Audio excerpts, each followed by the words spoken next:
Bom, vamos então começar. Bom dia a todos e todas, sejam bem-vindos.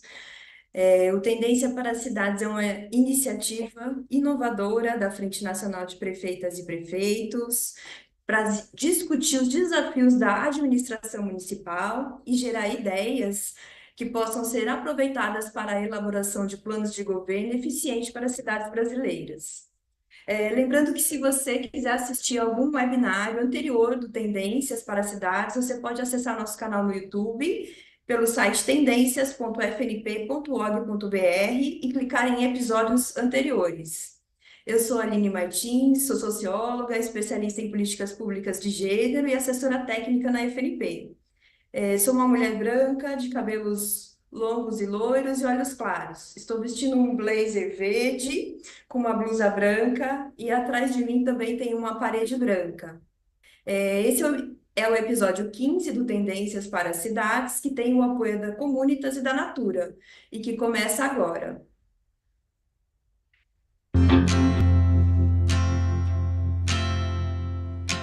Um plano de governo bem elaborado deve olhar para a cidade em todos os seus aspectos e considerar o crescimento ordenado, a mobilidade urbana e a segurança viária.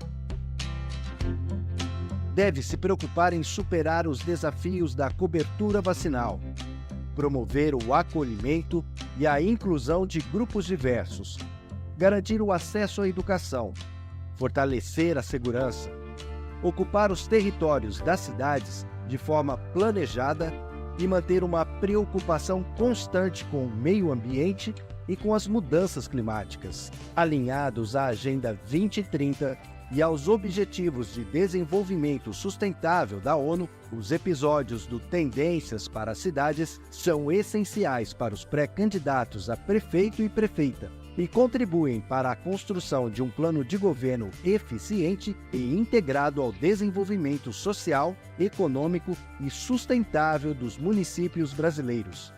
Tendências para as Cidades, conteúdo gratuito e valioso para planos de governo e um projeto fundamental para o seu pré-candidato.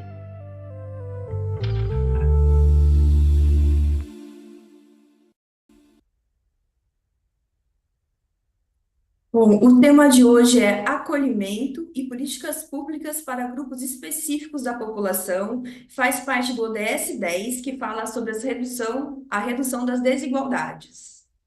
Eu vou ler aqui a ementa para vocês. A construção de políticas públicas eficazes para o acolhimento de idosos, mulheres, pessoas negras e grupos LGBTQIAPN+, requer uma abordagem integrada. É imperativo que o Estado assuma seu papel central na promoção de um ambiente seguro, inclusivo e que garanta o acesso universal aos cuidados essenciais para todos os cidadãos e cidadãs. No entanto, os municípios têm um desafio urgente de acolhimento destes e outros grupos específicos que vivem a rejeição familiar, a discriminação e a violência física e psicológica. O debate quer trazer orientações aos pré-candidatos e pré-candidatas sobre a segurança, empregabilidade, capacitação profissional, acesso à saúde, educação e outras políticas públicas de acolhimento a essa população. Para o debate, para esse importante debate hoje, então, a gente recebe a Ana Carolina Querino, que é representante adjunta e atual interina do Escritório da ONU Mulheres no Brasil, o Tony Reis, que é professor formado em Letras e em Pedagogia pela Uninter, e a Aline Lima, que é gerente de Diversidade, Equidade e Inclusão para a América Latina na Nature Company. Eu vou começar com a Ana Carolina, vou antes ler o mini currículo dela e depois vou pedir para ela começar fazendo a autodescrição. A Ana Carolina, então, é cientista política, mestre em ciências sociais pela UNB e especialista em teoria democrática e suas relações com os meios de comunicação de massa e mecanismos de participação social. Pesquisadora na área de Previdência Social no IPEA, 2000 e 2007, docente no curso de formação para diplomatas no Instituto Rio Branco. Entre 2007 e 2012, trabalhou na ONU Mulheres, inicialmente na equipe do Programa Regional Gênero, Raça, Etnia e Pobreza, executada em 4 países da América Latina e como coordenadora da área de empoderamento econômico das mulheres. Passou pelo escritório da OIT no Brasil. Ana Carolina, a palavra é sua por 25 minutos. Peço a gentileza de começar pela autodescrição. Bom dia, Aline. Bom dia a todas as pessoas que estão nos acompanhando aqui nessa manhã. Vou falar nessa manhã, mas não sei se vai ficar gravado depois.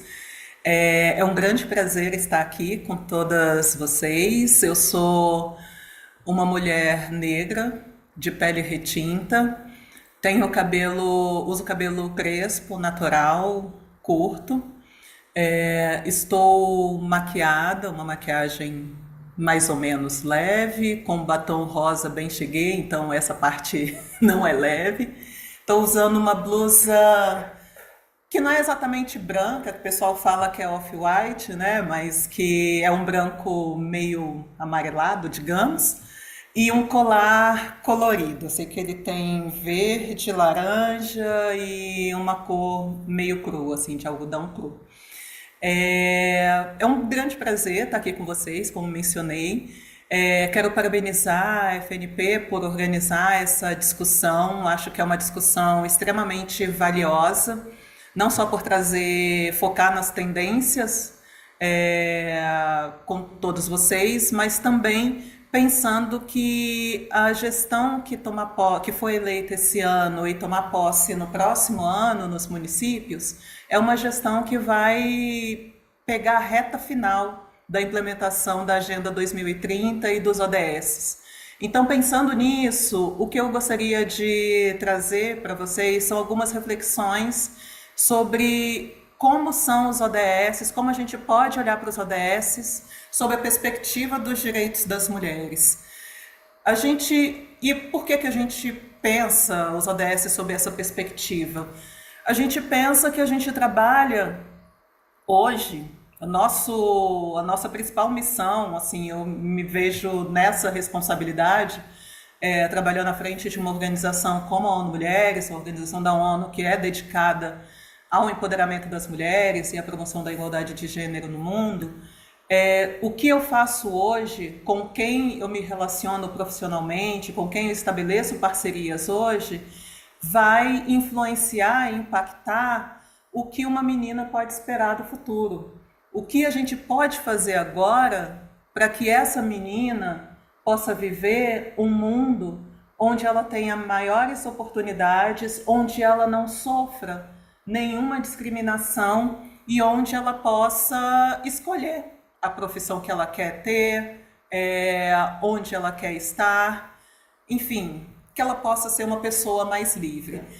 A Agenda 2030 para o Desenvolvimento Sustentável, como a maioria de vocês já sabe, assim, ela é composta pelos 17 ODS e cada um desses ODS ele pode ser lido sob uma perspectiva dos direitos das mulheres. É uma agenda que traz um duplo avanço, que é justamente o fato de ter um objetivo específico sobre igualdade de gênero e empoderamento de todas as mulheres, que é o ODS 5, mas também um duplo desafio, porque, assim, um duplo avanço, eu falei do ODS específico, mas também se a gente olhar bem as metas, os indicadores dos outros ODS, muitos estão desagregados por sexo.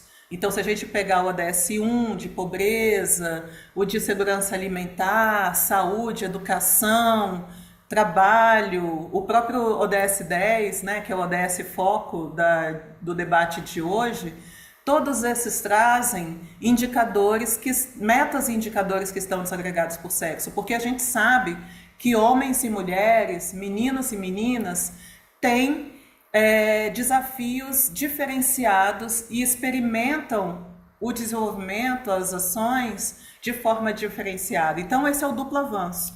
O duplo desafio vem muito do fato de que, ok, e agora? Como que a gente faz, como que a gente atua para promover esse avanço nessa agenda de desenvolvimento que seja igual? Então, assim, é uma agenda que não dá para avançar mais em ODS e deixar outros para trás, então a gente tem que trabalhar numa perspectiva onde a gente olhe para todos eles e que ações sejam pensadas para alavancar todos eles.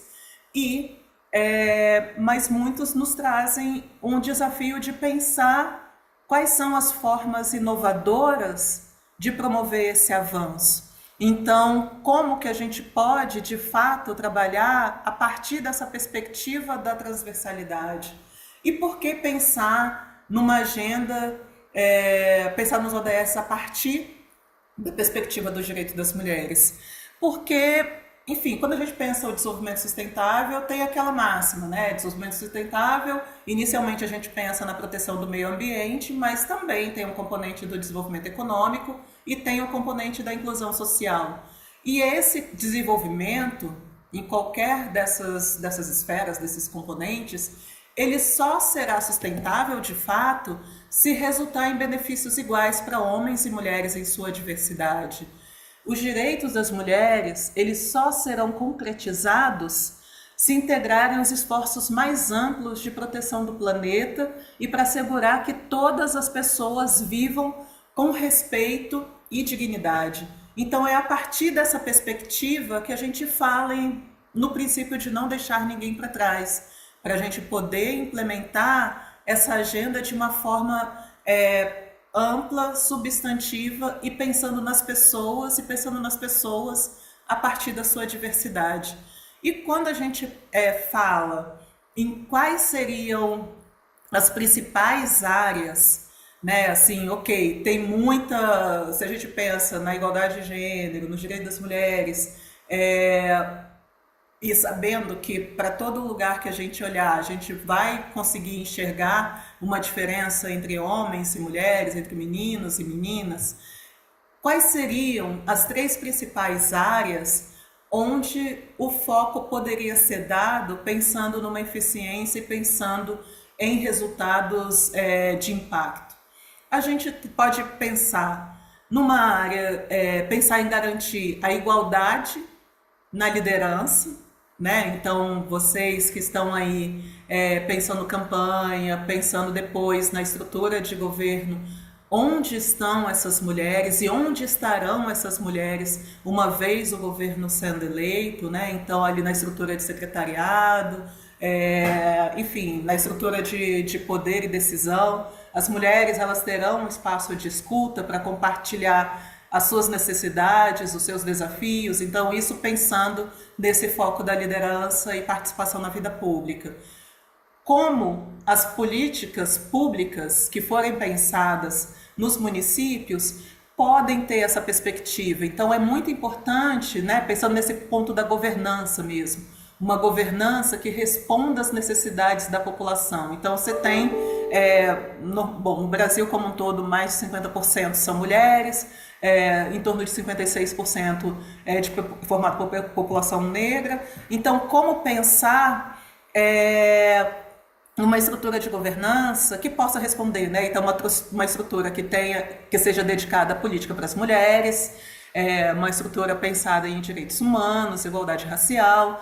Como o orçamento ele pode ser pensado, como o plano, o PPA, ele pode ser desenhado, né, a partir dessa perspectiva da transversalidade. Então, são temas que, olhando para a governança e para a forma como o município vai se estruturar, isso seria essencial e poderia gerar esses resultados. Daí, quando a gente fala de orçamento sensível a gênero, a gente fala de orçamento com a perspectiva racial, e isso nem sempre significa aumentar o valor do orçamento, porque a gente sabe que a gente está assim, o dinheiro ele não brota, né? A gente vive num contexto de recursos limitados, mas como pensar no orçamento de uma forma que ele ganhe eficiência ao responder às necessidades das pessoas e ir mais direto ao ponto, né? Sem ter nenhuma válvula de escape ou então sem ter não estar direcionado àquela necessidade das pessoas que habitam no município. Então, essa seria uma das áreas onde é possível pensar em um conjunto de ações transformadoras dentro do planejamento municipal. Uma outra área que é muito relevante é a área de enfrentamento à violência contra mulheres e meninas na sua diversidade.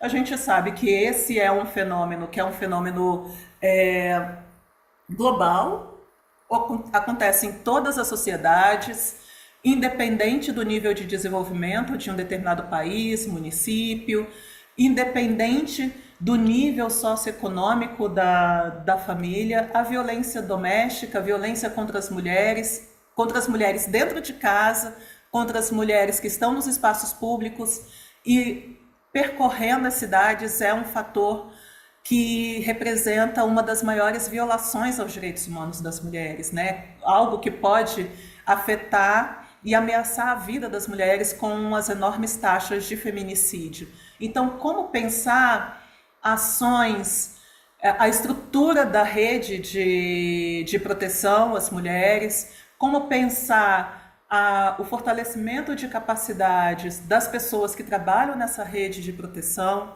como pensar estratégias de prevenção à violência contra as mulheres, para não deixar chegar no ponto da resposta. Porque quando chega no ponto da resposta, a gente sabe que além da violência, da violação do direito humano daquela mulher, viver uma vida livre de violência, a gente incorre muitas vezes em custos econômicos e custos que estão relacionados com a ausência ao trabalho, que estão relacionados com o baixo rendimento no trabalho, que estão relacionados com os custos da segurança pública, da estrutura de segurança pública e da rede de saúde, fora os outros serviços que estão envolvidos na rede de proteção e resposta à violência contra as mulheres. Então, uma forma que seria mais eficiente economicamente seria investir em ações de prevenção, de conscientização e prevenção para não deixar essa violência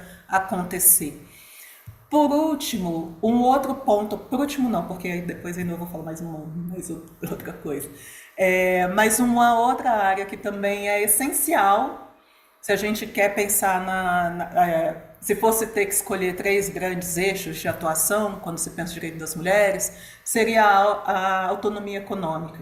Autonomia econômica pensando no acesso à renda, né? Seja via empreendedorismo, com ações que incentivem empreendedorismo.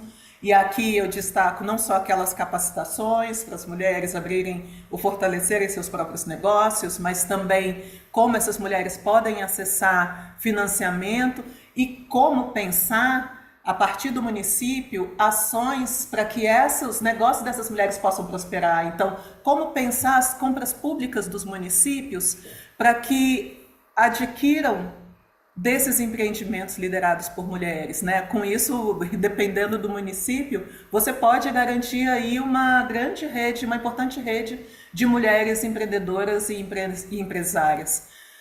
A outra questão seria como promover e aumentar os empregos das mulheres. Então, quais seriam as principais barreiras que as mulheres enfrentam para acessar empregos de qualidade? Aqui eu ressalto empregos de qualidade porque muitas vezes nós mulheres, como temos, né, somos as principais responsáveis pelas tarefas de cuidado e as tarefas domésticas, a gente muitas vezes se vê no lugar de buscar um emprego, uma ocupação que nos permita ter uma certa flexibilidade para dar conta dos horários, para dar conta dos deslocamentos e para dar conta dos múltiplos chapéus que a gente carrega. Algumas mulheres optam por empreender, mas ainda assim empreendem em condições precárias, muitas vezes em negócios informais, mas outras mulheres acabam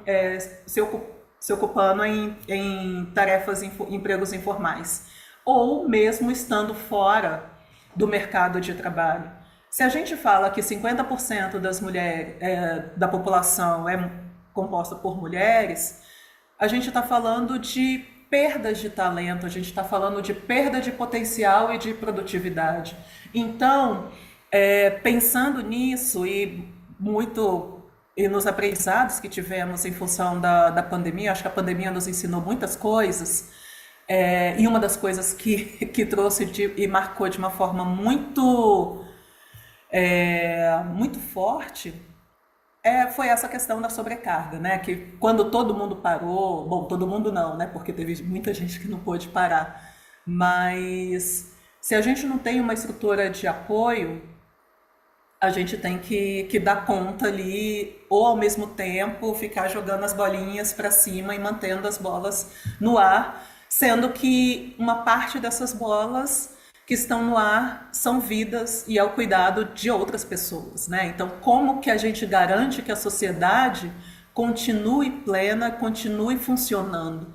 É estabelecendo um conjunto de políticas que funcionem de forma integrada, que a gente chama de políticas de cuidado e apoio, pensando naquelas pessoas que que são dependentes, seja de forma permanente, como pessoas com deficiência, ou que precisem de algum apoio temporário, né? Assim, tem diversos níveis de deficiência. Então, tem desde as pessoas que precisam de fato de um apoio mais substantivo até aquelas que precisam só de um apoio leve para ter uma autonomia.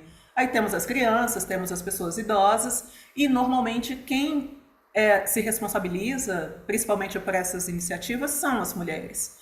E dependendo do nível socioeconômico, dependendo do local de moradia que essa mulher está, isso influencia e impacta diretamente na quantidade de horas que essa mulher terá que dedicar a esse trabalho de cuidado e apoio às tarefas domésticas. Então, como pensar um conjunto de políticas que possam atuar e funcionar como uma rede de corresponsabilidade para que as pessoas que precisam de cuidado e apoio tenham essa atenção e as suas necessidades satisfeitas, e como pensar as pessoas que cuidam ali, as mulheres no âmbito doméstico, ou mesmo as pessoas que se ocupam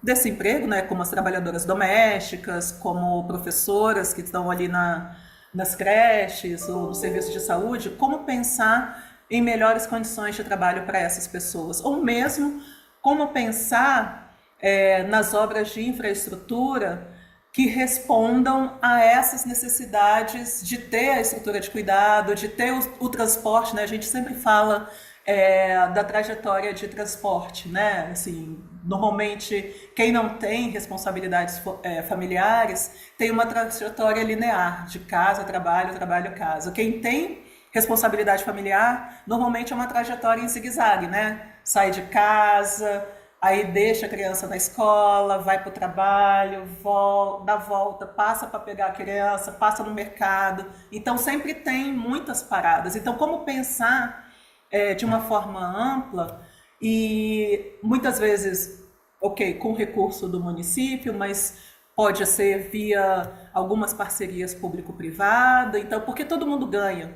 Se a gente tiver essa estrutura de cuidados, todo mundo sai ganhando, e os resultados, o retorno do investimento que é feito, ele acaba compensando esse gasto. Então, é algo também que responde aos direitos humanos das mulheres, responde aos direitos humanos de quem precisa de apoio e responde aos imperativos para o aumento de produtividade, competitividade e desenvolvimento econômico de cada país, de cada município. Então, e agora por último mesmo, Aline, que eu acho que eu já passei, já estourei meu tempo, mas Estourou não. que nada disso é possível se a gente tiver um olhar que seja o olhar da média. A gente precisa ter uma estrutura de indicadores onde a gente possa perceber essas diferenças para aumentar a eficiência. Então, as diferenças no acesso a bens e serviços para homens e mulheres, na eficiência, nas diferenças que existem entre as próprias mulheres, a depender do seu local de moradia, da cor da sua pele, a depender de tantas outras variáveis que são relevantes para se pensar na eficiência das políticas. Então é preciso ter esse olhar da transversalidade, onde as diversas áreas, as diversas secretarias trabalham de forma integrada e coordenada, assim, sendo possível, né, do sonho por um mecanismo, um organismo de política para as mulheres. E é preciso também ter esse olhar da interseccionalidade, para olhar as mulheres a partir das diversas identidades que nós mulheres temos. Então, em linhas gerais, era isso que eu gostaria de compartilhar aqui nessa discussão com vocês, e muito obrigada pela atenção e pelo convite. Obrigada, Ana Carolina, excelente. Tocou em pontos essenciais, né? Igualdade na liderança. Temos 12% só de prefeitas hoje em dia, muito importante, né? Aumentar as mulheres nesse espaço de poder de decisão também, né? Empoderamento econômico, hoje mesmo a mulher ocupando, né, o mesmo cargo ainda ganha menos. Trabalho do cuidado, as mulheres ainda dedicam 10 horas a mais por semana, e isso significa que ela tem 10 horas a menos para estudar, 10 horas a menos para o lazer, 10 horas a menos para o que ela quiser fazer. É, essa pauta é uma pauta muito cara para a FNP. Temos uma comissão aqui de prefeitas. E temos também agora, estamos iniciando o projeto, né, Mais Iguais, Políticas de Gênero Transformando as Cidades, que já conta aqui com o apoio da ONU Mulheres. Muito obrigada. Eu vou passar agora para o Tony, deixa eu ler o currículo dele aqui.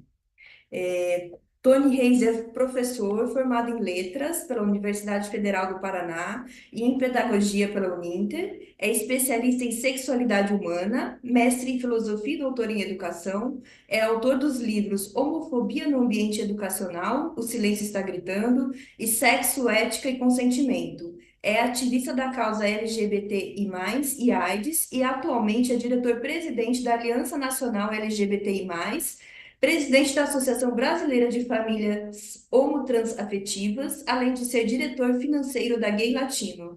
Vive com seu marido David Harrett desde 1990 e o casal tem 3 filhos, atualmente com 23, 20 e 18 anos de idade. Tony, a palavra é sua, por gentileza, começar pela autodescrição. Muito bem, quero saudar todas as pessoas, a Aline, a Ana Carolina, as duas Alines, né, a Aline Martins e a Aline Lima. Quero agradecer o convite que o Décio me fez e parabenizar a Frente Nacional dos Prefeitos. Acho que é muito bacana trazer esses assuntos e trazer. Vocês não deixaram a comunidade LGBTI+ para trás, trouxeram. Então, isso é bacana. Estou me sentindo super feliz aqui. E desde já concordo com tudo que a Ana Carolina fez, eu assino e me comprometo a apoiá-la, viu, Ana Carolina? Bacana, nós temos que estar juntos. E essa palavrinha que você falou sobre interseccionalidade, ela é fundamental, e a questão da transversalidade das políticas públicas. Então, parabéns pela fala. Então, eu sou uma pessoa de 60 anos, sou calvo, estou usando uma camisa azul clarinha, estou na minha casa, e tenho aqui atrás a bandeira da Aliança Nacional LGBTI+, e, enfim, e mais uma vez, parabéns. Eu tenho um PowerPoint que, como eu sou pedagogo, eu gosto de ir falando ponto a ponto, inclusive a Aline Martins pode distribuir meu PowerPoint para as pessoas que puderem estar querendo, e por isso que eu faço direitinho, porque fica escrito e é importante para fazer a história. Nós, então, vamos falar sobre políticas e acolhimento e políticas públicas para a população LGBTI+. Então, primeiro quero dizer que nós estamos conversando dentro do movimento, dentro da nossa Aliança Nacional LGBTI+, a gente já chegou à conclusão que nós temos que fazer políticas universais, com esse lema que a Ana Carolina trouxe, que a nossa querida Michelle Bachelet, com quem eu tive o prazer de trabalhar na Organização Pan-Americana de Saúde, que é: não podemos deixar ninguém para trás. Então, a questão dos direitos humanos, então nós temos que defender políticas para todas as pessoas, para as mulheres, para os negros e negras, para pessoas com deficiência, para os imigrantes, para a pop rua, para todas as pessoas. Mas é muito importante a gente se sentir contemplado, sabe? Nas falas, e eu quero falar um pouquinho para vocês sobre isso. Próxima. Então, eu vou fazer uma apresentação. Eu vou fazer um letramento básico aqui, que a nossa comunidade tem muitos conceitos e as pessoas ficam com medo de falar uma sigla, de errar, de falar, pessoal, primeira coisa é você trata as pessoas com respeito, peça como a pessoa gosta de ser tratada e fale com respeito, com empatia, que ninguém vai te processar, ninguém vai falar que você é homofóbica, LGBTfóbica, trate com empatia. Vou falar um pouquinho da situação, problema da nossa comunidade no Brasil. Sempre eu vou trazer para as prefeituras e para as câmaras de vereadores. Os avanços e conquistas e as eleições de 2004. Eu tenho já as propostas concretas, que nós temos, inclusive, um programa chamado Voto com Orgulho, em que a gente vai buscar todas as candidaturas a prefeituras e as candidaturas às câmaras municipais. Então, é isso que eu vou estar falando, bem didaticamente. Pode passar? Pode passar? Então já foi. E aqui eu quero falar que nós somos totalmente defensores e intransigentes de todas as famílias. Então, se a sua candidatura, no seu discurso, você defender todas as famílias. Hoje nós temos no mundo, segundo Pat Zolder, um antropólogo, 196 tipos de famílias. Então, nós temos que proteger todas as famílias das pessoas que são divorciadas, as famílias que é só com a mãe, só com o pai, as famílias que estão com a avó, com a tia, com a madrinha. Nós temos muitos tipos de famílias, inclusive a Ana, com certeza, a Ana Carolina poderia trazer dados. Quantas chefes de família é apenas a mulher que cria os filhos? Então, e aqui é a minha família, que eu amo de paixão, e foi o motivo de toda a minha luta, e eu consegui esses 3 filhos com meu esposo, que convivo há 34 anos, a Alice, o Alisson e o Felipe. Todos hoje na faculdade, estudando, e são carioquinhas, e nós adotamos. Então, é muito importante, e eu gosto de falar porque eu tenho lugar de fala. Quanto nós lutamos? São 40 anos de luta pelos direitos humanos da nossa comunidade. Pode passar? Então, vou aqui num letramento básico. Então, para algumas pessoas é super, vou estar repetindo, mas para algumas pessoas será importante para as pessoas entenderem. Pode passar? A sigla que nós utilizamos dentro da Aliança Nacional, inclusive nós temos uma enciclopédia, foi fruto de debate de 2 anos e meio.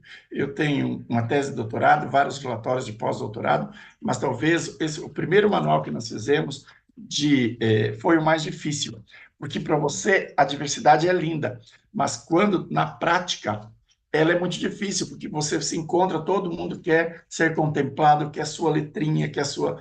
E aí a gente chegou à conclusão que nós iríamos usar LGBTI+.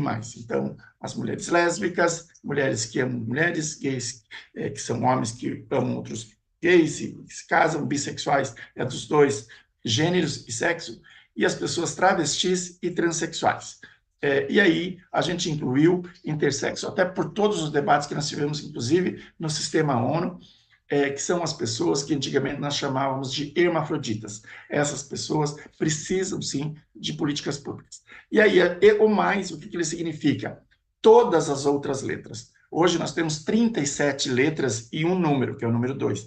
Então, esse mais abrange outras orientações sexuais, outras identidades e expressões de gênero. Então, se você quiser ser politicamente correto, usar LGBTI+, está corretíssimo. Mas se você quiser acrescentar mais letras, mais identidades, não tem problema, não fique com medo de falar sobre a nossa comunidade. E se você tiver com medo, você peça para como uma pessoa gostaria de ser tratada. Isso é importante, esse diálogo, mas não precisa ser, mas a gente quer ser lembrado sempre. Pode passar? Então, orientação sexual, que é um conceito importantíssimo, é para onde dirige a nossa libido. Então, nós temos a pessoa que é 100% hétero e a pessoa 100% homossexual, e daí tem uma escala de 0 a 6. Isso foi uma pesquisa do Kinsey. Pode passar?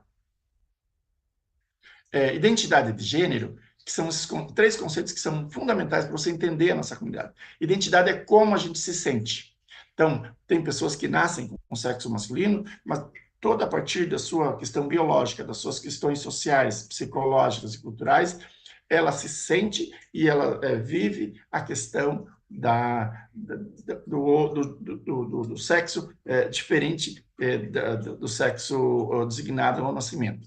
Aqui lendo. É gênero com o qual uma pessoa reconhece e que pode ou não estar de acordo com o sexo que lhe foi atribuído quando do seu nascimento. Trata da percepção íntima com cada pessoa se auto-identifica. Então, está na cabeça, a identidade de gênero está na cabeça da pessoa, que eu me sinto. A orientação sexual, eu sempre falo que é a questão de onde é a tua atração sexual, que são coisas muito diferentes. Inclusive, quando você se sabe assim, eu sou assim, daí você, primeiro que se define na vida das pessoas é a minha identidade. Então, a minha roupa, os meus brincos, o meu batom, se o batom é mais cheguei, ou menos cheguei, se vai usar brinco, se não vai usar brinco, se vai usar... Isso é a tua identidade que você se sente bem. Quer dizer, quando eu falei aqui, eu estou falando também de expressão de gênero. Como eu quero me expressar para o mundo? Pode passar?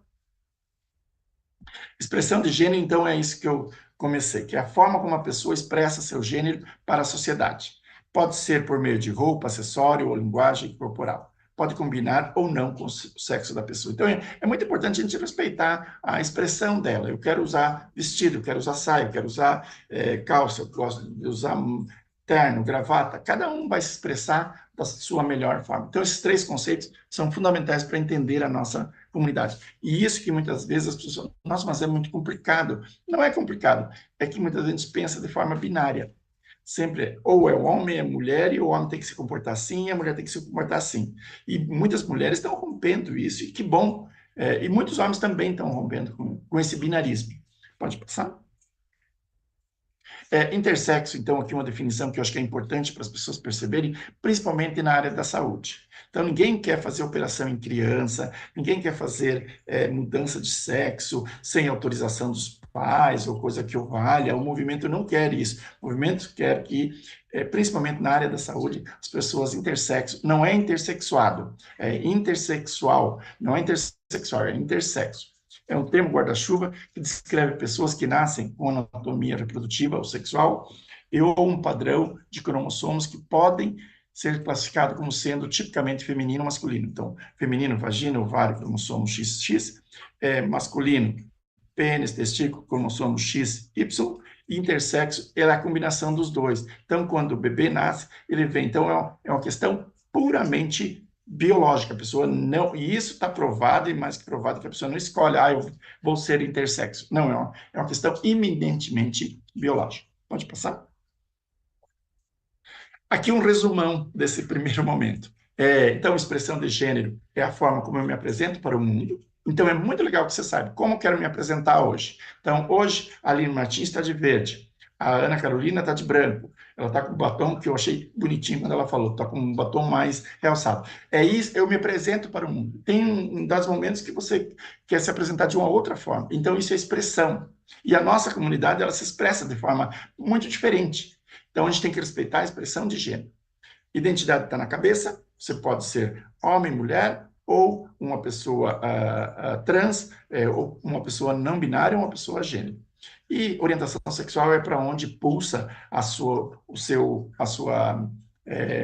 atração sexual, que pode ser homossexual, bissexual, homossexual ou, inclusive, assexual, que hoje, inclusive, nós temos em torno... E nós, toda essa diversidade sexual LGBTI+, nós somos em torno de 10% da população a 15%. Então, prefeitos e prefeitas, vereadores e vereadores, nós temos um contingente, além de termos família. Nós temos pai, nós temos mãe, nós temos primos, e é muito importante que a gente seja contemplado nas políticas públicas. Pode passar?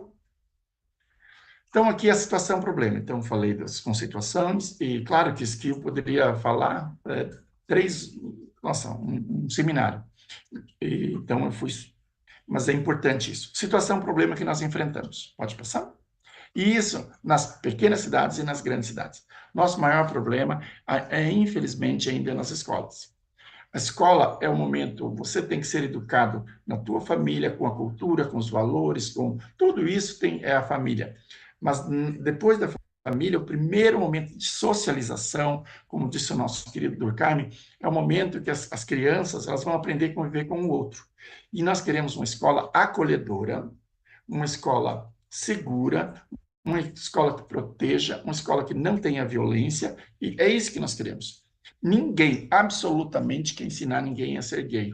Inclusive, eu fico até pensando assim, nós seríamos tolo para pegar mais concorrência. Nós não queremos ensinar ninguém a ser gay, não queremos transformar ninguém em gay. O que a gente quer transformar as pessoas em cidadãs e cidadãos que se respeitem, que conviva com a pessoa, porque todos nós somos diferentes em alguma das interseccionalidades, como bem disse a nossa querida Ana Carolina. Então, aqui, 73% sofrem bullying, 36% são agredidos fisicamente e 60% das pessoas se sentem inseguras de ir para a escola. Então, a nossa comunidade ela é convidada à evasão escolar. Então, uma escola que protege, uma escola, isso tem que ser para todas as pessoas. Para aquele menino que é mais obeso, para aquela menina que é muito branquinha, para aquele menino que tem uma religião diferente, para aquela pessoa que tem algum tipo de deficiência. A escola tem que incluir todas as pessoas, inclusive a comunidade LGBTI+, a partir da sua expressão de gênero, que agora vocês já sabem, da sua identidade de gênero e a sua orientação sexual. E isso, claro, é muito difícil, mas é isso que nós queremos. Então, a gente tem que defender uma escola cidadã, uma escola democrática, uma escola que evita conflito. Então, trabalhar essas questões não é incentivar ninguém. Eu não fui incentivado, inclusive, eu sempre brinco, eu sou um gay autodidata, eu nunca recebi um kit gay, nunca liguei nada. Eu sou e me desenvolvi graças à minha família, graças a todos os meus sofrimentos, estudei e hoje defendo de unhas e dentes a diversidade humana,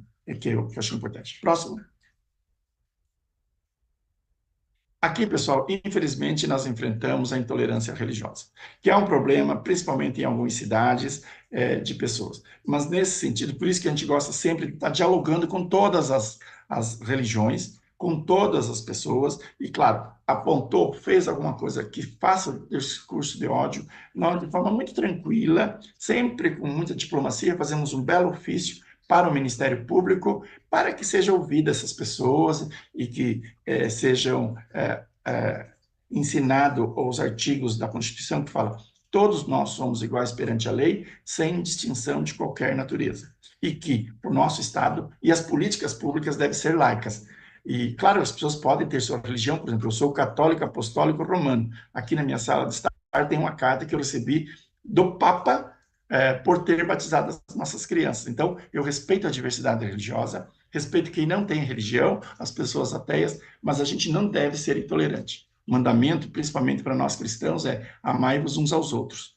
Então, é isso que a gente tem que pregar. Próximo. A violência, em todo o Brasil, nós temos em torno de 300 pessoas que são assassinadas barbaramente todo ano. Isso é o levantamento geral de todas as nossas instituições, bate esse número. A maioria dos assassinatos com requinte de crueldade e a taxa de suicídio ela é 8 vezes mais do que as pessoas heterossexuais. Pode passar? As conquistas. Então, que eu falei, conceituação, falei dos problemas, agora das conquistas. Nós, através do judiciário, da nossa luta no Congresso Nacional, no judiciário, a gente conquistou muitos direitos. E aqui eu vou passar de forma muito rápida. Pode passar? Primeiro aqui, nós tivemos em 2011, foi a nossa maior vitória, que foi a União Estável. Então, a gente entrou com ação, sempre no princípio da igualdade. Nós nunca pegamos... Então, a gente interpretou. E algo que eu aprendi nesses anos, e eu procuro ensinar é que a ausência de legislação, a ausência de norma, não quer dizer ausência de direito. Então, a gente estudou bem a Constituição Federal e lá diz, não pode haver nenhum tipo de discriminação. Todo mundo tem o direito de ser tratado igualmente. Fomos lá, o pessoal leu a Constituição, falou, vocês têm o direito. E aí, transformou em casamento. Em 2015, nós ganhamos o direito à adoção de crianças. Em 2015, foi tirada o termo pederastia do Código Militar. Também em 2018, as pessoas trans, elas tiveram o direito de fazer a retificação do seu nome, e em 2019, todo qualquer crime LGBTfóbico, por ter uma ausência de legislação, nós nos utilizamos da lei do racismo. Em 2020 conseguimos o direito à doação de sangue e foi derrubada todas as ações de que proibiam de falar sobre diversidade e sobre respeito sobre a nossa comunidade dentro das escolas.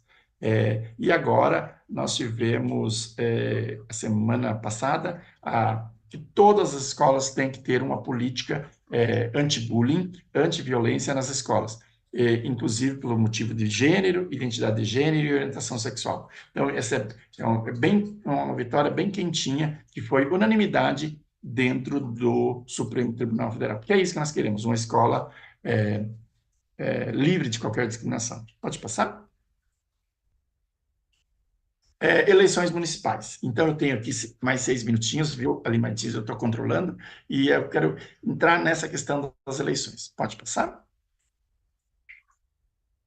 Pessoal, nós temos, assim, eleições é muito importante para a gente. É muito legal você participar, você discutir. Eu vou em todos os jantares de partido A a Z para conversar com os prefeitos, e é muito importante você, para a população, mas também com os prefeitos, ter acesso, e o prefeito, a prefeita, ela tem que estar para responder.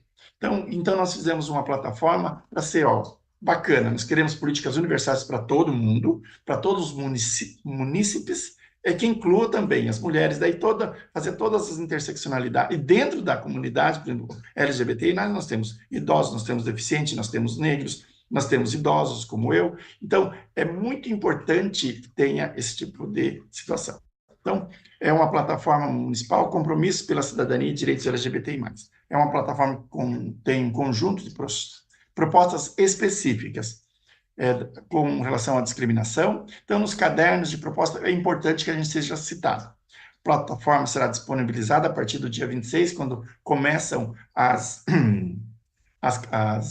convenções, então as pessoas vão poder aderir ou não. Então, toda a Parada de São Paulo, a Associação da Parada de São Paulo, nós temos a maioria das associações nacionais assinam esse documento. Pode passar?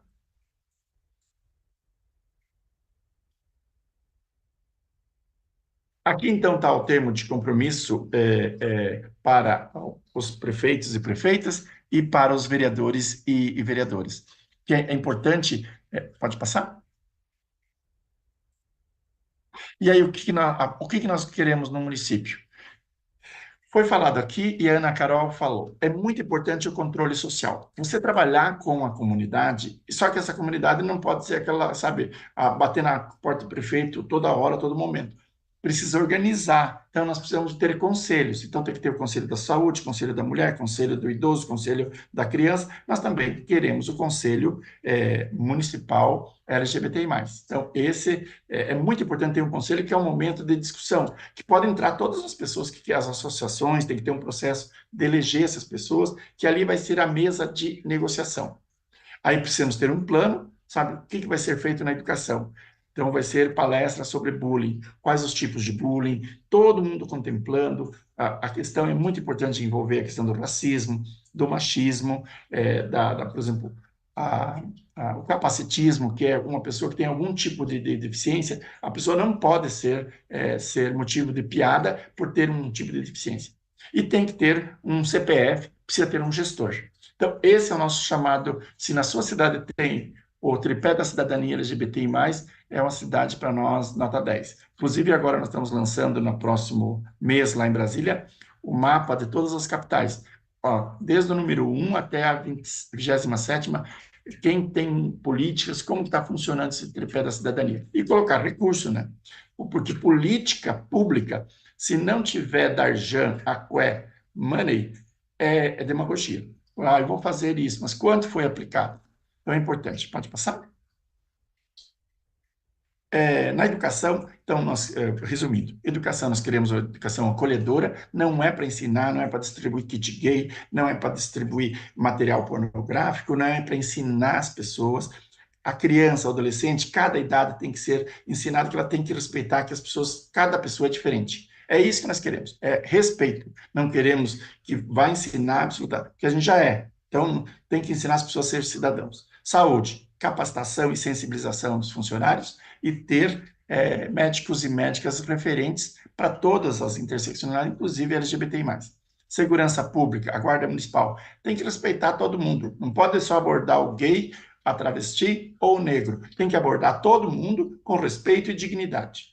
Assistência social, disponibilidade, isso que a nossa querida também Ana Carolina comentou, da empregabilidade, é algo que nós estamos muito preocupados e nós estamos fazendo um trabalho muito bacana com as empresas para inserir as pessoas no mercado. Pode passar e estou concluindo.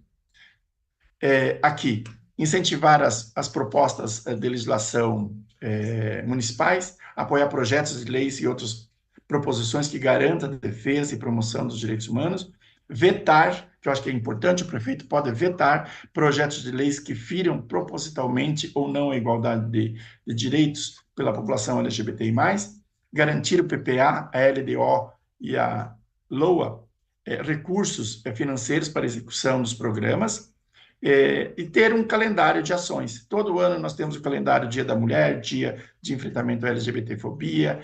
Nós precisamos que o prefeito tenha isso, claro. Então, nós não estamos pedindo absolutamente nada de privilégios. A gente simplesmente quer não ser deixado para trás. Nós não queremos ser aquele primo que é deixado, não é convidado para a festa. Nós queremos ser convidado para a festa, nós queremos ser incluídos, nós queremos ser ouvidos de forma tranquila, serena. Claro que se tiver algum ativista, militante mais exaltado, a gente vai lá, calma, mas a gente tem que conversar de forma muito cidadã. Próximo. E para refletir, e aí concluindo no meu tempo, pode passar? Que eu gosto muito do nosso querido Mahatma Gandhi. Não tem que ficar brigando com as pessoas, ter ódio, ou pegar em armas para matar as pessoas. Claro que dá vontade, mas você tem que refletir, contar até 10, sabe, espairecer, respirar fundo e falar. Olha, todo mundo deve ser tratado com dignidade humana. E uma sociedade deve ser julgada pelo tratamento que dá às minorias. Uma cidade deve ser julgada pelo tratamento que dá às mulheres, aos negros, às pessoas com deficiência, à comunidade LGBTI+. E vamos colocar os ODS, principalmente os 5 de igualdade de gênero, os 6 para a gente ter paz, a gente ter justiça e que as nossas prefeituras serão eficazes para todas as pessoas. Então, muito obrigado. Pode passar aqui. Obrigado. Obrigada, professor Tony Reis. Foi cronometradinho, hein? 25 minutos. Excelente, uma aula. Ah, mulher, eu sou pedagogo daqueles pedagogos chatos. Destacou, né, a importância da inclusão, da tolerância e da diversidade humana e políticas públicas não se faz só com vontade, né? Precisa de recurso financeiro. Excelente aula. Vou passar para a Aline Lima. Aline Lima, gerente de diversidade, equidade e inclusão para a América Latina, na Natura e Company, advogada com MBA em marketing e pós-graduação em gestão de pessoas, psicologia organizacional, psicologia social e antropologia, possui especialização em estudos afro-latino-americanos e caribenhos, além de diversas certificações em inovação, design de conexões e futurismo. Aline, peço a gentileza de começar pela autodescrição. Bom dia a todas as pessoas que estão aqui nos ouvindo, participando. Eu sou uma mulher negra, pele clara, tenho cabelo crespo, raspado, com um pouco de luzes. Estou usando um batom vermelho, brincos grandes, amarelos, com alguns tons de azul e laranja, uma blusa amarela. Atrás de mim tem uma estante com livros, uma planta e alguns quadros. Bom, eu gostaria de saudar tanto Tony como Ana Carolina por essa aula incrível. Para mim é uma oportunidade maravilhosa de aprender, de poder entender como dentro da iniciativa privada, não só eu, mas todos nós podemos colaborar de fato, para não só para o acolhimento, mas para essa promoção, né? De que forma que a gente pensa naquilo que é próspero, que é positivo. E hoje eu vim aqui trazer um pouco da perspectiva da atuação da Natura. Eu acho que é muito importante quando a gente entende que para a gente construir uma sociedade que é mais justa, que respeite os direitos humanos, onde todas as pessoas possam, de fato, viver as suas potências, todos temos um papel, né? Ou como cidadãs, ou como empresas, ou como políticas públicas, governantes.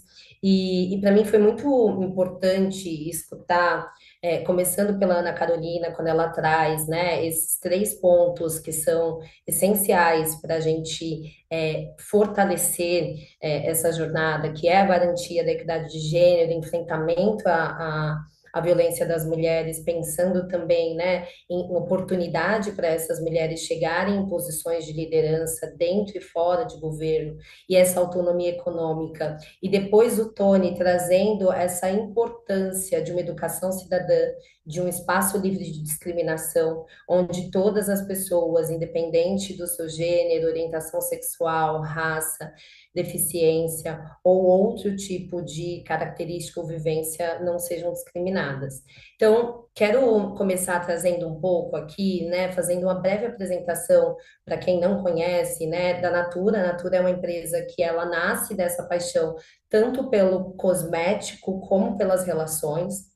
E ao longo dos anos, ela foi fortalecendo aquilo que estava nessa crença, que é de fato não só celebrar essa diversidade, mas fazer negócio a partir de uma perspectiva de impacto econômico, social e ambiental. Acho que a Ana Carolina trouxe, né, que o desenvolvimento sustentável da sociedade passa por esses pilares e a Natura entende que também o desenvolvimento e o crescimento sustentável da empresa deve passar por esses pilares. Atualmente, nós temos cerca de 14 mil colaboradores em toda a América Latina, e por meio do nosso modelo de negócio, que é o modelo de venda por relações, nós temos mais de 3 milhões de pessoas consultoras de beleza, sendo que cerca de 90% dessas pessoas são mulheres espalhadas pela América Latina, e no Brasil, mais de 2 milhões. Por que que eu gosto de trazer isso? Porque quando a gente fala num número desse, a gente está falando que a gente chega em aproximadamente quase todos os municípios do Brasil, por meio do nosso modelo de venda de relações, por meio dessas pessoas que fazem parte dessa rede, e a gente entende que a gente tem uma responsabilidade com essas pessoas, mas ao mesmo tempo a gente entende também que essas pessoas vivendo em seus territórios, né, usufruindo e se conectando com todas essas políticas públicas, elas podem também trazer para a gente um grande aprendizado. E aqui quero trazer um ponto importante que em 2020 a gente estabelece com a sociedade um compromisso com a vida, que a gente chamou, que ele passa por três pilares, né? Ele passa por pilares dentro dessa perspectiva do meio ambiente, dentro dessa perspectiva de regeneração, mas também uma perspectiva de direitos humanos. E aqui a gente entende que tem as nossas pessoas colaboradoras que trabalham diretamente com a Natura, nós temos a nossa rede mais ampla, que são as consultoras, consultores e as comunidades em que a gente atua, e nós temos toda essa visão de direitos humanos dentro da cadeia de fornecimento.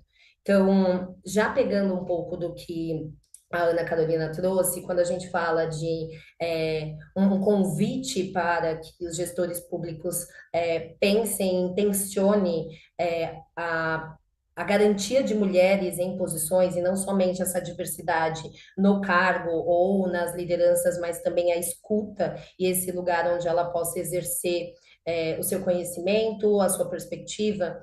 Nós nos comprometemos em 2020 com 50% de mulheres em liderança sênior, que é de diretoria acima, né, diretores, vice-presidentes e CEOs, e a nossa meta era até 2023 alcançar este número. A gente alcançou em 2022, sendo que dentro de todo o número de colaboradores, mais de 60% já são mulheres. Então, a gente entende quando a gente fala, né, de empoderamento econômico, de oportunidade, de quebrar estereótipos, a gente se compromete por meio de indicadores e medimos isso para que isso aconteça.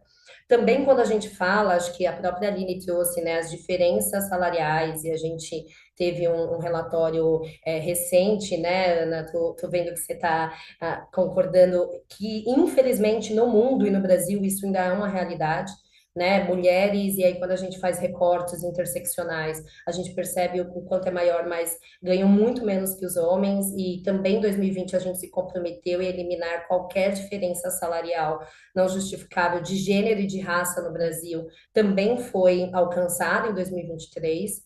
Um outro ponto que quando a gente fala de empoderamento, de respeito, de direitos humanos, é sobre uma visão de salário digno. A gente fez estudos para entender como que a gente concederia, né, e estruturaria salário digno para todos os nossos colaboradores, o que também foi atingido agora em 2023. Quando a gente fala de interseccionalidade, de uma comunidade mais ampla, passando por uma perspectiva de raça, também de gênero, mais de pessoas com deficiência, de etnias diferentes, quando a gente fala do Brasil, né, da nossa população, povos originários ou povos indígenas, da comunidade LGBTQIAP+, nós temos o compromisso de garantir no mínimo 30% das nossas posições gerenciais com pessoas que fazem parte desses grupos, que hoje são subrepresentados, não somente no mundo corporativo e nas empresas, mas também nos lugares de decisão, nos lugares de construção de políticas públicas. Apesar de não ser minoria, né? Acho que isso é muito importante, acho que o Tony traz muito isso na fala dele, que é um grupo que não é minoria no Brasil, as mulheres não são minoria, são mais de metade da população, as pessoas negras também, mais de 56%. Quando a gente fala, né, da população LGBTQIA+, que é de 10 a 15% da população, a gente está falando de pessoas que estão nos territórios, que vivem, que votam e que são as pessoas que pagam os impostos, elas e seus familiares. Então, a gente não está falando de minoria, a gente está falando de pessoas que hoje não conseguem ter os seus direitos garantidos, apesar deles existirem, muitas vezes enquanto legislação. Então, acho que de forma muito geral, eu queria trazer um pouco, porque me conectei muito com a fala dos meus colegas, no sentido de que, assim como a gente pauta as políticas públicas, os gestores públicos, as empresas também precisam acompanhar isso. Ainda mais Natura com o seu modelo de negócio, que hoje a gente até brinca, né? A gente tem uma grande representatividade da população brasileira e da América Latina através dos nossos dados. E aqui é muito importante contar para vocês, porque se você não mede, você não sabe onde está o problema.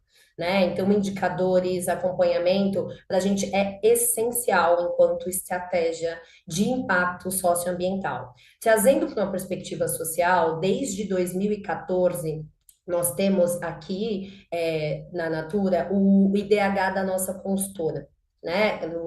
Da nossa rede. Então, o que que a gente fez? Lá em 2014, a gente contratou especialistas que trabalharam com a construção do próprio IDH, né, que mede no país, e desenvolvemos um índice que daria para a gente a visão de como a nossa rede se comporta com esses indicadores, quando a gente fala de saúde, de cidadania, de trabalho, de educação, a partir da relação com o nosso modelo de negócio. Então, esse DH a gente mede bianualmente e vai trazendo para a gente exatamente a partir de visão de território, onde essas pessoas estão, como que está o índice e o quanto que isso impacta na vida dessas pessoas. Então, olhar para a nossa rede, quase 2 milhões de pessoas, com um recorte muito forte de gênero e de raça, porque a maioria são mulheres negras no Brasil, traz para a gente oportunidades não só de repensar o nosso modelo de negócio, mas também de pensar ações que impactem essas pessoas diretamente. Então, quando a gente olha para isso, a gente traz uma perspectiva de gênero muito forte, né, de dentro para fora, uma atuação bastante intencionada, e efetiva, posso dizer, no enfrentamento e no cuidado de mulheres em situação de violência. Então, nós temos protocolos para o apoio e o cuidado em toda a América Latina, canal com todo apoio psicológico, jurídico e também dentro da estrutura ali do trabalho para essas mulheres, mas nós também temos este apoio para toda a nossa rede de consultoras. Então, isso é muito importante porque a gente sempre diz que a gente atua como um fortalecimento das políticas públicas, né? A empresa ela não vai substituir o papel do Estado, o papel do aparelho público, mas ela tem essa capacidade de suportar, de apoiar, de educar, né? De trazer uma visão cidadã e fortalecer essas políticas.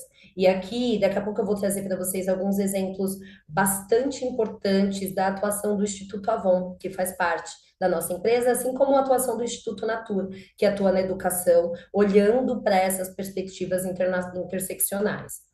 Quando a gente olha para as questões, em especial no Brasil, de pessoas negras, a gente tem uma intencionalidade bastante grande em, primeiro, né, dar a oportunidade para essas pessoas ocuparem os seus espaços de potência, que por muitas vezes a gente escutou dizer, né, que pessoas negras ou mulheres não ocupavam espaços de poder, ou na política, ou em empresas, porque não estavam prontos, não estavam preparados, e acho que isso, quando a gente olha para a nossa história, a gente tem sim dificuldades de acesso à educação, a condições de evolução, mas hoje a gente tem muitas pessoas, então hoje não é mais sobre não encontro, não tem, a gente encontra, e é por isso que as empresas precisam intencionar e também os gestores públicos precisam considerar isso e buscar essas pessoas para fazer parte de seus governos.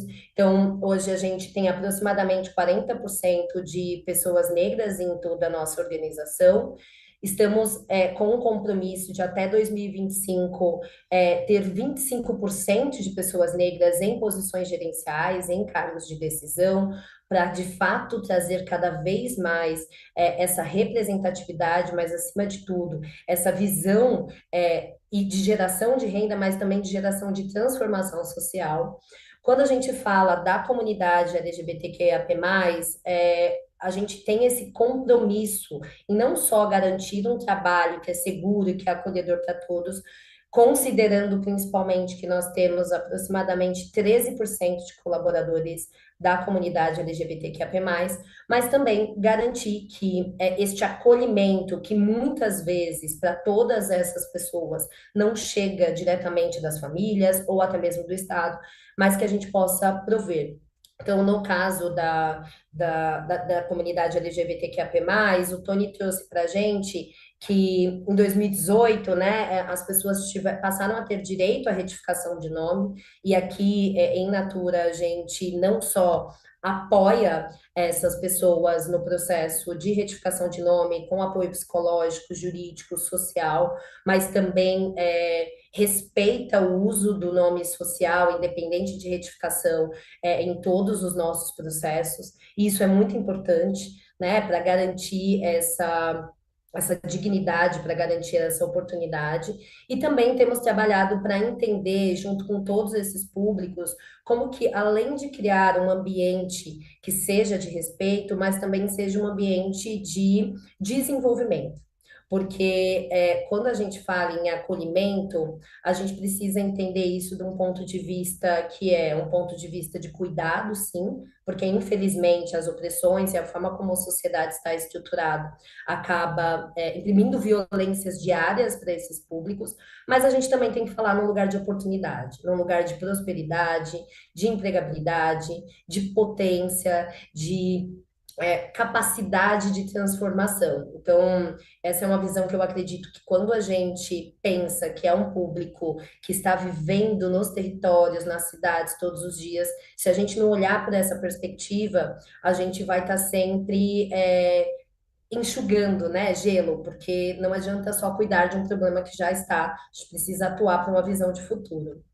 Quando a gente pensa em pessoas com deficiência, a Natura já tem há muitos anos, né, além de cumprir a cota legal, trabalhado intencionalmente para a inclusão dessas pessoas e para promover também toda uma visão de acessibilidade. Aqui nós temos avançado muito no aprendizado, principalmente de neurodivergências e deficiências intelectuais, trabalhando com organizações e associações que nos apoiam no emprego apoiado, não só para a pessoa com deficiência, mas também para a sua família. Então, isso traz para a gente, cada vez que a gente traz mais pessoas diversas para os nossos times, escuta as nossas redes por meio de dados, de pesquisas, de conversas, a gente consegue entender aquilo que a gente precisa. Temos oportunidades de melhorar, aquilo que são desafios latentes da sociedade e até onde vai o nosso papel, e como que a gente pode se conectar, por exemplo, com a ONU Mulheres, como que a gente pode se conectar com outras instituições, organizações e movimentos para fortalecer esse processo de construção. Então, quis trazer aqui um pouco de forma mais abrangente da nossa atuação, porque eu acredito que pode ser como exemplo, assim como a gente aprende muito com políticas públicas e está sempre observando, a gente acredita nesse intercâmbio de aprendizados, nessa inovação social que acontece à medida em que a gente vai fazendo. Quando a gente fala externamente, eu queria aqui trazer com muito orgulho o trabalho que o Instituto Avon faz para os direitos das mulheres, em especial no enfrentamento à violência de mulheres e meninas em suas diversidades e também na questão do câncer de mama. Então, o Instituto Avon ele já investiu mais de 190 milhões em 400 projetos da sociedade no Brasil para estimular essa visão de direitos, de fortalecimento de direitos, de acesso, beneficiando cerca de 5 milhões de pessoas durante esse período. E esses projetos, eles passam desde capacitação e apoio de mulheres empreendedoras, como a gente falou, de empregabilidade, de fortalecimento dessa autoestima, para que elas possam se empoderar, né, promovendo essa independência. E também, quando a gente olha para atuação direta no enfrentamento à violência contra a mulher, eu gostaria de citar um programa que eu acredito que é muito conectado com essa visão que a gente tem de atuação de políticas públicas e das pessoas gestoras. O programa Acolhe, ele é um principal programa que é realizado em parceria com a Rede Accord Hotéis e o Instituto Avon, e é um programa que ele oferece abrigo temporário de até 15 dias dentro das redes de hotéis Accor para as mulheres em situação de riscos de violências e seus filhos e filhas, incluindo suporte social, psicológico, orientação jurídica. Desde que este programa foi criado, lá na pandemia, já foram oferecidas mais de 6 mil diárias e acolhimento dessas mulheres. E é muito importante porque este programa, além de apoiar as mulheres, ele também apoia o Estado e a rede pública. Então, atualmente, mais de 300 municípios brasileiros estão habilitados para usar o programa Acolhe.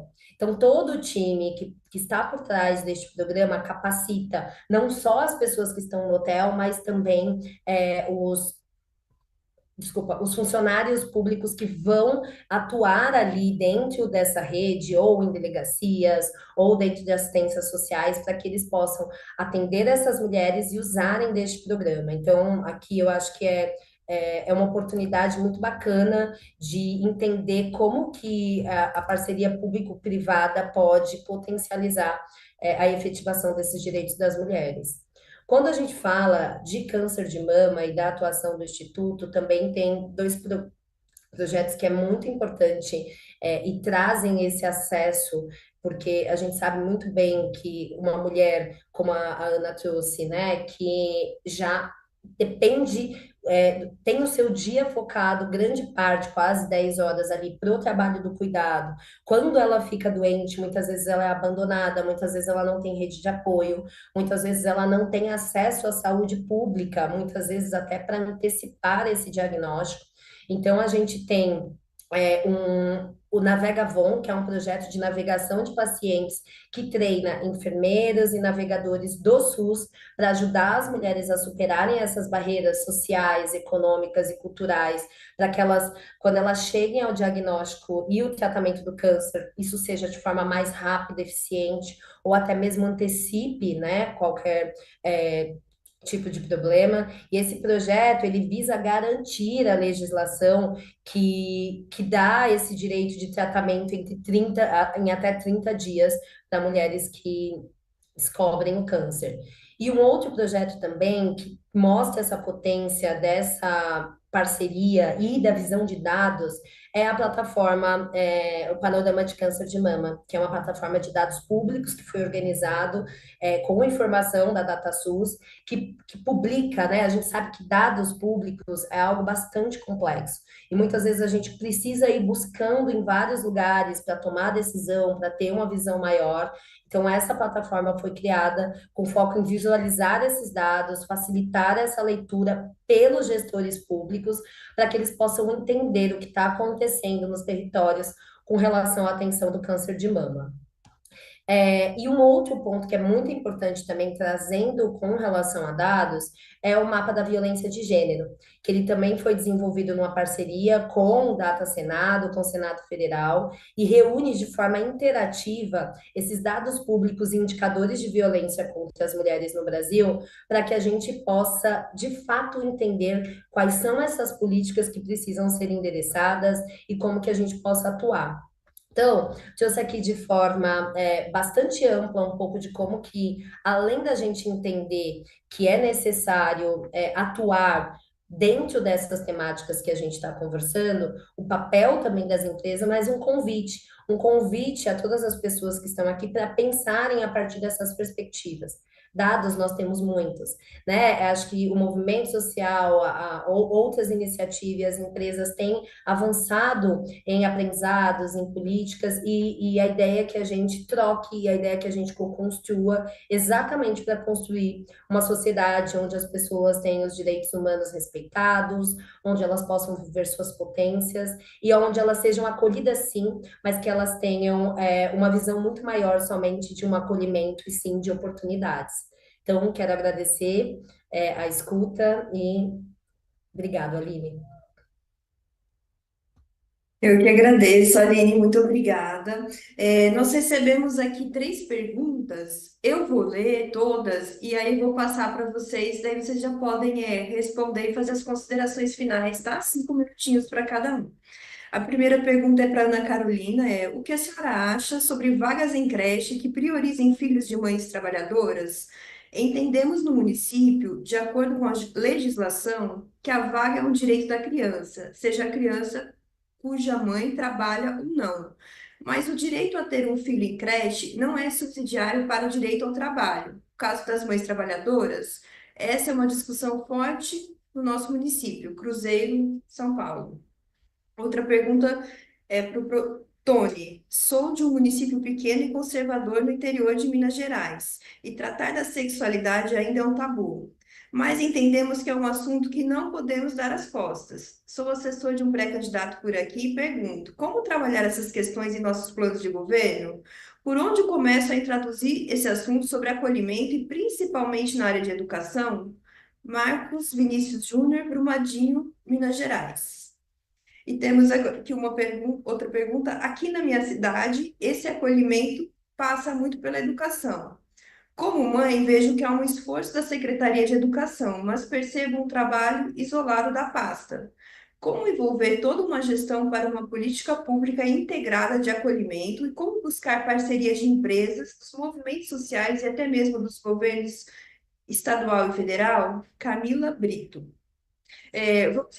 Vou começar então passando a palavra para Ana Carolina, comentar as perguntas e as considerações finais. Oi, bom dia de novo.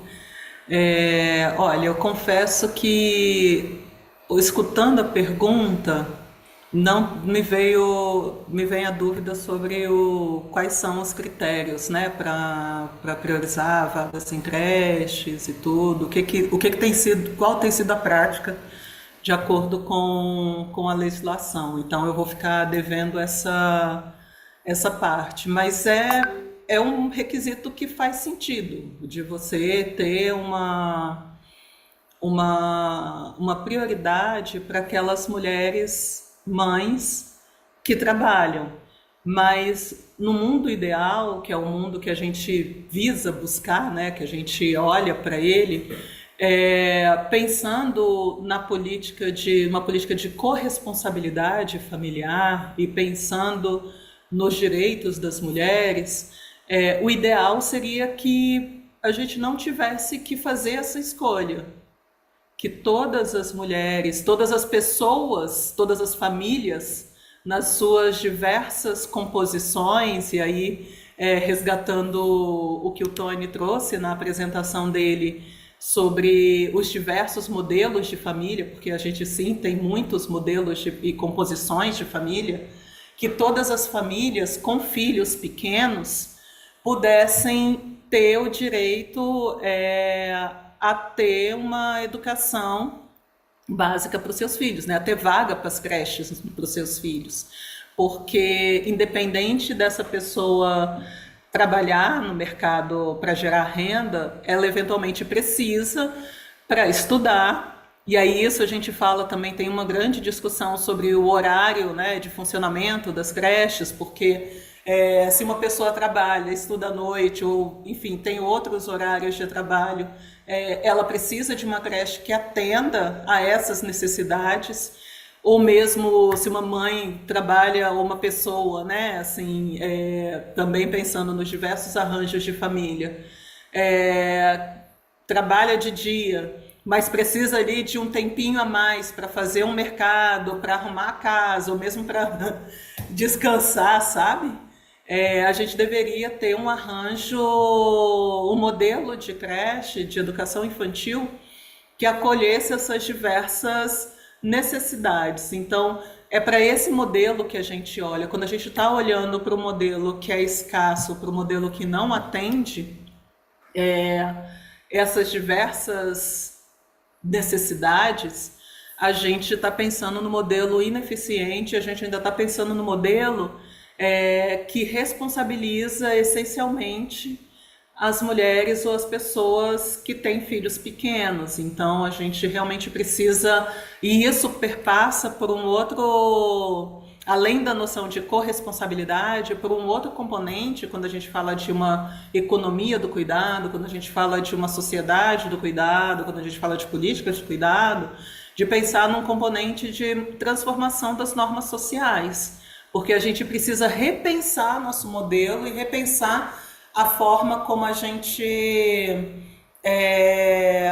pensa as necessidades das pessoas que cuidam e das necessidades das pessoas que são cuidadas. Então, acho que eu levaria a discussão muito mais para esse sentido do que pensar no que é estrito, sabe? Então, nesse sentido também,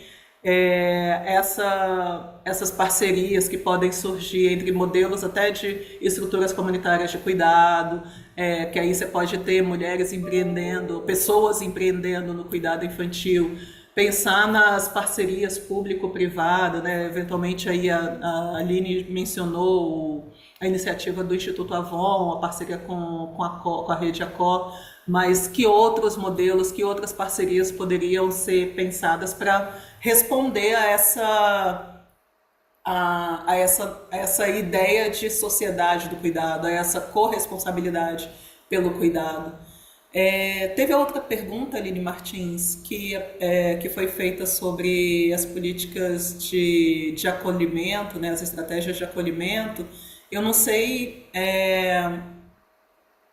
em que foco exatamente, assim, então eu vou aqui, qualquer coisa eu volto pro final, mas é isso, assim, se a gente pensar as cidades para as pessoas que residem nessa cidade, se a gente pensar uma cidade, um modelo de cidade que atenda, que vise realizar os direitos dessas pessoas, que vise não discriminar, que vise criar oportunidades para as pessoas serem quem elas são, da forma como elas são, a gente pensa em modelos de acolhimento, em cidades acolhedoras para todas as pessoas. A gente pensa em cidades que são capazes de promover o bem-estar, de promover, de funcionar para as pessoas, né? Porque o que são as cidades? O que é a economia? O que é, sabe? São pessoas. A gente pensa em tudo isso, a gente pensa nas nossas atividades do dia a dia focadas, assim, para responder em última instância as nossas necessidades como pessoas. E não tem instância que esteja melhor colocada ou melhor capacitada para fazer isso que os municípios, porque é onde as pessoas circulam no seu dia a dia e é a primeira instância de relação das pessoas com o poder público. Então, eu acho que a gente poderia pensar a partir dessa perspectiva, né? O que é uma cidade que funciona a partir e em função das pessoas que residem nessa cidade. Então é isso, gente. Eu quero agradecer mais uma vez pela oportunidade de participar aqui desse diálogo.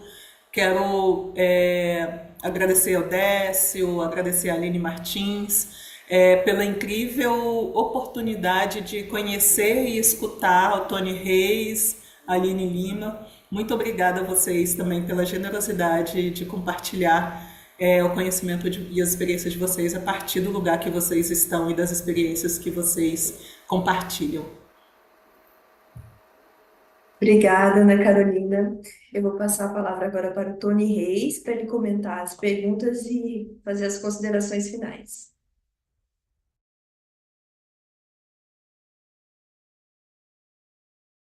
O áudio está fechado, Tony. Desculpa. Primeiro eu quero fazer um merchan. Nós temos a chamada Enciclopédia LGBTI+. São 26 manuais. Então, o primeiro fez um sucesso tremendo, inclusive as organizações das Nações Unidas, a Folha de São Paulo, o pessoal da Rede Globo aceita o manual, e é tudo para a questão da comunicação. Aí nós temos o segundo da série, que é para a educação. Tudo que você já pensou em perguntar sobre gênero, diversidade, as resoluções do Conselho Nacional de Educação, resoluções, a lei, a LDB, tudo que se pode fazer dentro da sala de aula, mas de forma muito bacana, já foi validada por várias autoridades, pela universidade, nós temos várias parcerias. Aqui o Manual de Direitos, então é muito bacana como exercer seus direitos no Brasil. Aqui o manual esse é um manual que é interessante, respondendo que eu vou responder a pergunta, que é o advocacy, essa palavrinha que eu aprendi com o movimento feminista boliviano, que eu aprendi essa palavrinha em 95 e me apaixonei. Para você fazer a luta, você tem que ter estratégia, você tem que ter diplomacia, você tem que ter mapeamento, quem é o adversário, quem é o aliado, quem é o não mobilizado, e essa litigância estratégica. Quando a gente utiliza o Ministério Público, quando a gente utiliza o Judiciário, que é a litigância estratégica. O controle social, que é você participar dos conselhos, e o accountability, que é outra palavrinha que eu amo de paixão, que tem 10 traduções para o português. Mas por que você falar esse neologismo? Vamos usar o vernáculo latino. Não, mas acontece, não tem uma palavra no português, mas é responsabilização. A pessoa foi eleita, a gente tem que fazer o accountability, acompanhar, monitorar, avaliar, responsabilizar, tá junto ali. Então, o accountability é muito importante. E esse é um manual que eu recomendo também, que é o Manual do Cristianismo e LGBTI+. Foram feitos por teólogos, pessoas com doutorado, pessoas que foi validado e que a gente tem discutido muito sobre, porque a religião, muitas vezes, eu recomendo que as pessoas tenham o seu sagrado, mas às vezes também é fruto de muitas interpretações. E o livro trata de uma forma muito respeitosa, muito bacana, então é legal isso. E a gente tem que também entender, todas as vidas importam, inclusive das pessoas evangélicas, das católicas e das ateias, e das matriz africana, enfim. Respondendo à pergunta, Para a gente fazer uma política pública, e agora, nesses últimos 10 anos, nós estamos pensando muito. Nós temos que pensar políticas universais que não deixem ninguém para trás, que coloque o artigo terceiro da Constituição e o quinto. Terceiro, não pode, por que que existe a prefeitura? A prefeitura, ela vai ter que exercer todas as políticas sem preconceito e sem discriminação. E o artigo quinto fala: todos somos iguais perante a lei, sem discriminação de qualquer natureza. É isso que nós precisamos. Não precisa fazer sabe, uma prefeitura arco-íris, uma escola rosa. Não é isso que nós queremos. Nós queremos que as pessoas sejam tratadas com empatia. Todas as pessoas, inclusive a comunidade LGBTI+. Então, o nosso discurso, ele tá modificando, e eu estou gostando dessa forma, que a gente tem que pensar mais nas interseccionalidade, mais na variedade. A diversidade está na escola. A variedade está na escola. Então, o prefeito tem que falar que escola ele quer. Ele quer uma escola que tenha ódio, que tenha discurso de ódio, ele quer uma escola que tenha violência, que as crianças se suicidem, como aconteceu com o Oliver, lá na cidade de Vitória, que a pessoa sofria tanto bullying por ser negro, obeso e tinha gestos afeminados, que ele acabou cometendo suicídio. É isso que nós não queremos. Com certeza, nem o prefeito, nem a prefeita quer. Então, nós temos que ter esse discurso que a escola tem que ser. E, para isso, o professor, a professora, tem que ter liberdade de cátedra, ela tem que buscar as informações. Como eu falei, agora nós temos uma decisão do Suprema Corte que tem que ser tratado todas as formas de bullying nas escolas. Todos nós já sofremos algum tipo de bullying. Com certeza, se a gente fizesse aqui um psicodrama, ia sair. Então, é isso que nós queremos, que o prefeito e a prefeita tenham a sensibilidade para não deixar absolutamente ninguém para trás. E essa conversa tem que ser muito tranquila. Não dá para você já chegar falando que a pessoa é homofóbica porque ela não falou a letrinha direito, ou porque não falou uma... Pessoal, a gente tem que ter compreensão, capacidade e resiliência. Por exemplo, nós demoramos... Olha, eu moro em Curitiba, uma cidade que eu amo de paixão, mas a gente só foi convencer o prefeito depois de 30 anos que a gente conseguiu convencer o prefeito a mandar criar o conselho. Criamos o conselho, está indo muito bem. Aí tinha alguns vereadores que eram contra. Aí tivemos que conversar com uns 38 vereadores e a gente ganhou com 30 votos a 8. E é assim que é a democracia. Então, a gente tem que ir aos poucos. Demorou 30 anos para a gente criar o conselho. Luta que você perde, a luta que você desiste. Então, nós não podemos desistir, sempre trabalhando, assessorando, muitas vezes se não dá, tem que ver a conjuntura da cidade, e dá para às vezes ser muito avançado, às vezes tem que puxar um pouco, por exemplo, agora mesmo. Nós estamos puxando todo o freio de mão na educação, que nós, claro que a gente queria uma educação de gênero, uma educação, porque isso já tem lei, já tem tratados, mas a gente quer, o que a gente quer escola? A gente quer que a escola seja para todas as pessoas, sem haver discriminação, e que as pessoas tenham oportunidade.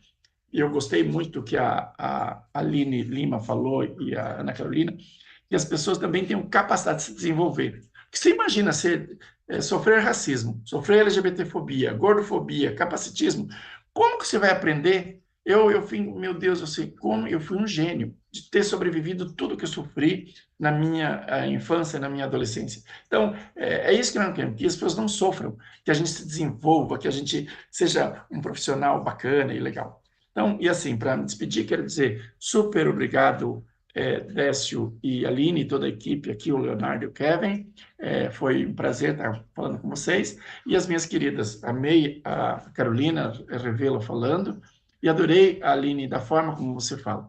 O papel das corporações pode e devem trabalhar, porque vocês são o segundo setor, tem o Estado e as empresas. As empresas podem trabalhar com os funcionários, com os colaboradores, com os clientes e com a rede de fornecedores. Então, e aí vocês vão atingindo. E para a gente chegar à felicidade, que é o objetivo da nossa vida, que nós precisamos ser felizes, a gente precisa ter a sinergia desses três setores: Estado, privado e ao terceiro setor. Então, obrigado pela oportunidade, Décio. Estamos juntos e queremos continuar esse diálogo com a Frente de Prefeitos para a gente fazer grupos de trabalhos e experiências exitosas. Okay? Muito obrigado. Obrigada, Tu. Eu vou passar para a Aline Lima, então, comentários e considerações finais. Muito obrigado. Bom, primeiro eu gostaria de agradecer por essa manhã extremamente rica, poder escutar o Tony, a Ana Carolina, e eu sempre digo que quando a gente fala, a gente também se escuta, né? Então, essa oportunidade de estar aqui, e trocar. Acho que existe uma potência muito grande da gente aprender uns com os outros. E eu acho que os temas que a gente traz aqui são temas estruturalmente muito complexos e às vezes deixa uma frustração de você não ter um guia, um manual, uma forma correta de fazer. E é por isso que eu acredito na inovação social, na inovação que vem das pessoas que estão vivenciando, né, e conhecem esse problema. Então, acho que se eu posso deixar aqui uma reflexão muito importante dos gestores e para todo mundo que está aqui, que está pensando políticas públicas, escutem as pessoas. Né? Eu tenho o privilégio hoje de trabalhar com 14 países e a realidade do Brasil é muito diferente da realidade do Peru, da Argentina. E eu vivo no Brasil, eu sou uma mulher brasileira, então por mais que eu estude, por mais que eu tenha conceito, que eu tenha teoria, que eu tenha consultorias, eu preciso escutar a realidade das pessoas que vivem naquele território. Então, a escuta, os dados, o accountability, como o Tony trouxe, tem que ser combinado, né? Porque muitas vezes, se você escuta e não age, não adianta. Se você escuta, age e não mede, você também não consegue entender se você está indo para o caminho correto. Então, acho que esse é um aprendizado que nós temos na nossa jornada. A gente sabe que tem muitas oportunidades, que tem muitos desafios ainda a serem superados, mas a gente acredita exatamente nesse fortalecimento no papel da iniciativa privada, do terceiro setor, da iniciativa pública, para que a gente possa fazer as transformações que são necessárias. Então, desejo a todas as pessoas que estão aqui, que vão nos ver no gravado, que de fato se comprometa com essa transformação, independente do lugar que ocupa, do cargo, da caneta, eu digo que tenha, acho que todo mundo tem a possibilidade de contribuir para isso. Obrigada, Aline. Agradeço então aos convidados, a todas as pessoas que assistiram o webinário e lembro que toda a programação futura e os webinários anteriores vocês podem acessar pelo site tendências.fnp.org.br. Lá tem o link para o nosso canal no YouTube. Convido a todos e todas para o episódio de terça, 9 de junho, com o tema Educação em Tempo Integral. Muito obrigada. Tchau, tchau. Só um minutinho, Aline. Eu queria só passar aqui rapidinho Desculpa, eu não vi sobre. a mãozinha levantada. Não, tranquilo, tranquilo. Só para a gente passar aqui sobre o episódio da próxima terça-feira, né, que é Educação em Tempo Integral.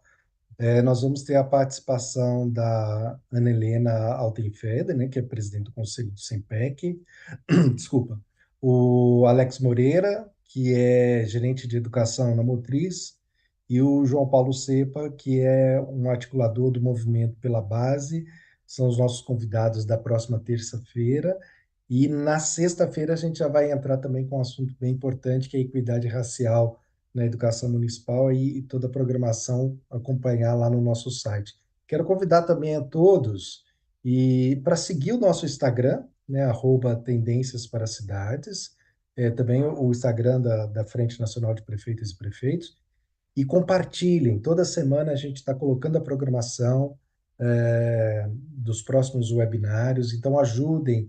Nós precisamos chegar a quanto mais pessoas, mais pré-candidatos, mais pessoas que estão pensando em um plano de governo tiverem acesso a esse conteúdo, melhor será esse documento, e melhor será a gestão dos futuros prefeitos, né, se tomarem por base o conteúdo que nós estamos trazendo aqui, totalmente gratuito, com pessoas, né, capacitadas como a Ana, o Tony, a Aline, né, e todos os outros convidados que a gente tem por aqui. Então, nos ajude a fazer chegar o Tendências para as Cidades ao maior número de pessoas possíveis. E eu agradeço a vocês também, Tony, Ana Carolina Quirino, Aline Lima. Obrigado, vocês foram, assim, didáticos, precisos, cirúrgicos, e eu acho que deixa uma reflexão importante para a gente neste momento, principalmente para quem está aí à frente pensando no plano de governo. Eu acho que é um desafio enorme, não é uma coisa simples, eu saí daqui já com a solução. Não, mas eu tenho certeza que as pessoas vão sair daqui encucadas, falar, opa, eu preciso pensar nisso de uma maneira mais séria, mais concreta, não dá para fazer um plano de governo sentado, né, numa sala com 6 pessoas e trabalhar em cima do achismo. Eu acho que nós estamos trazendo aqui reflexões que nos colocam à frente, assim, de desafios que hoje os municípios têm ali batendo à porta, né? Então, acho que vocês nos colocam nessa posição e trazem esse alerta para todos nós aí, um olhar diferente para essas questões. Agradeço demais a participação de vocês.